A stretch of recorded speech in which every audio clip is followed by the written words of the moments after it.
Hey everyone, it's Bjorn, aka Bjorn to Sell, your trusted guide to real estate here in Minnesota. Today, I'm tackling a topic that, well, I find kind of interesting and sometimes gets overlooked. We're going to be talking about easements. Whether you're buying a house or buying land or selling a property, easements can affect what you can and cannot do with the land that you own. Trust me. You want to know about them before you sign on the dotted line.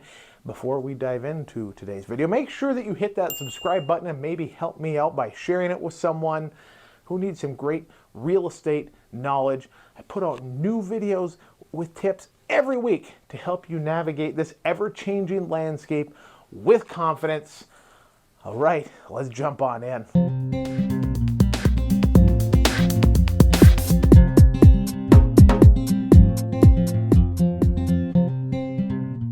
We should usually start these things off with a definition.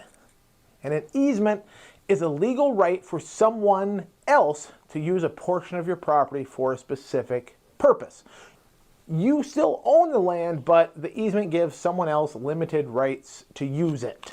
So why does all this matter?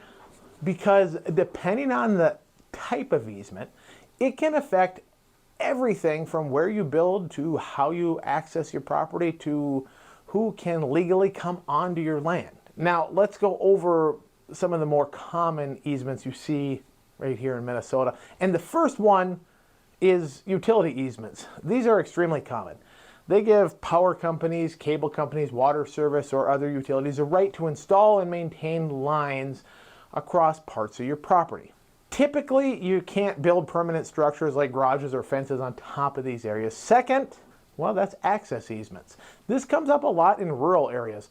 Sometimes a property does not have a direct access to a public road. An access easement lets you legally travel across someone else's land to reach your property. Third is shared driveways. You will sometimes see this in neighborhoods or rural setups where two or more properties share a driveway. Shared driveway easements set out who can use a driveway and how maintenance responsibilities are divided. It's important to know the details before you buy because you don't want to be hit with one of those dreaded, oh, by the ways. Fourth is drainage easements. These allow water to flow across certain parts of land to maintain stormwater. If you buy a property with a drainage easement, you usually can't block or alter the waterway. It is designed to prevent flooding or water backup in the area.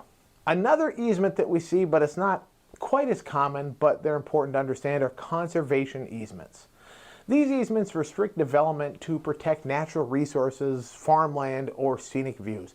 If you buy land with a conservation easement, you may be very limited in what you can build or alter. Now, here's the big thing. Easements stay with the property. They do not just disappear when ownership changes.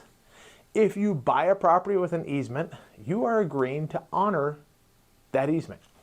Now, how do you find out if a property has an easement?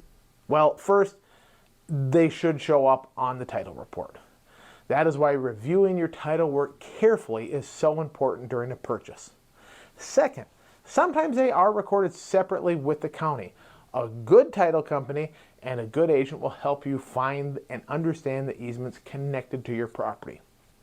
When you're looking at the property, always ask the question, every time, no matter what, are there easements? What kind are they?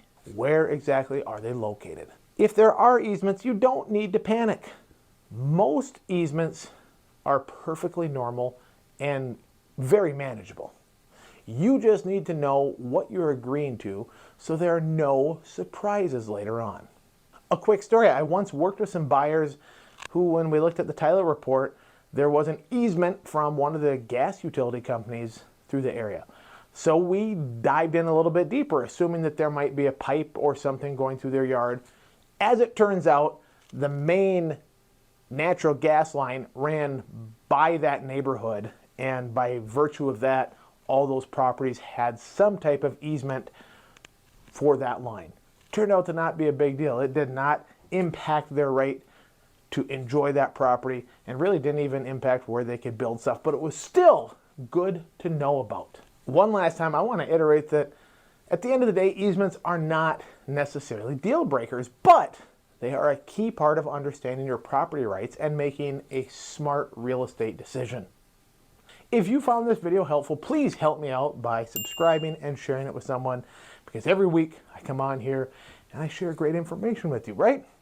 And if you're thinking about buying or selling here in Minnesota, or you're watching somewhere else, head to bjorntosell.com to reach out to me. I would love to connect you with an agent to help meet your real estate needs and goals with the utmost confidence. You can also grab a copy of that Home Buyers and Home Sellers Guide right in the description below. I'll be back next week with another great topic. So until then, be kind to one another.